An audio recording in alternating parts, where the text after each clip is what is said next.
ರಾಕ್ಷಸಂತರ ಇದ್ದ ಈ ನಿನ್ನ ಮಗನ್ನ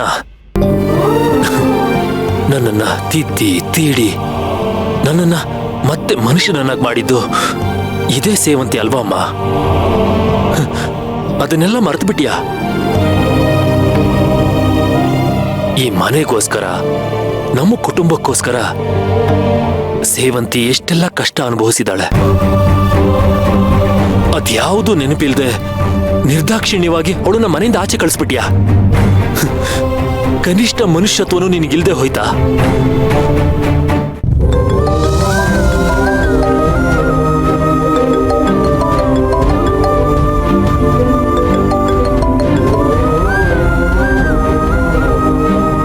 ಹಲೋ.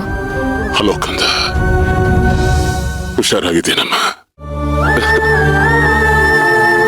ಇವನೇನು ಇಷ್ಟೊತ್ತಿನಲ್ಲಿ ಫೋನ್ ಮಾಡಿ ತಲೆ ತಿಂತಾನೇನೋ ಅಂತ ಅಂದ್ಕೊಂಡ್ಬಿಟ್ಯಾ? ಪುಟ್ಟ, ನನಗೊಂದು ಕೆಟ್ಟ ಕನಸು ಬಿತ್ತು. ಅದರಲ್ಲಿ ಯಾರಿಗೂ ಹೇಳ್ಕೊಳಕ್ ಆಗದೆ ಇರುವಷ್ಟು ದುಃಖ ಪಡ್ತಿದ್ದೆ ನೀನು. ಯಾರು ಎಷ್ಟೇ ಸಮಾಧಾನ ಮಾಡಿದ್ರು ಅಳುತ್ತಾನೆ ಇದ್ದೆ. ನಿನ್ನ ಅಳು ನೋಡಕ್ಕಾಗದೆ ನನಗೆ ಎಚ್ಚರ ಆಗ್ಬಿಡ್ತು.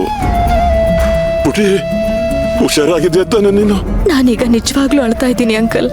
ಯಾಕಮ್ಮ, ಏನಾಯ್ತು? ನೀನ್ ಎಲ್ಲಿದ್ಯಾ? ಅರ್ಜುನ್ ಮನೇಲಿದ್ಯಾ ತಾನೆ? ಇಲ್ಲ, JP ಸರ್ ಮನೇಲಿದ್ದೀನಿ. ಕೊನೆಗೂ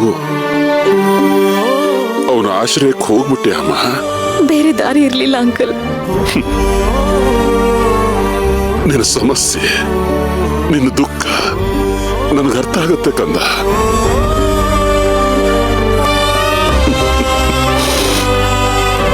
ಜೀವನನೇ ಇಷ್ಟು. ಏನೇ ಬಂದ್ರೂ ಧೈರ್ಯವಾಗಿ ಎದುರಿಸಬೇಕು. ಪ್ರವಾಹದ ವಿರುದ್ಧ ಕಣಮ್ಮ.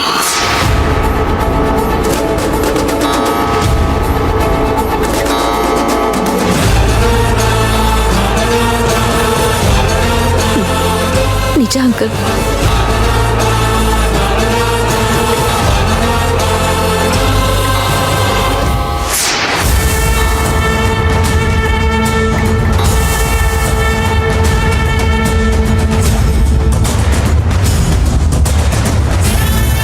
ಅಂಕಲ್, ಅಲ್ಲಿವಾಗ ಟೈಮ್ ಎಷ್ಟು?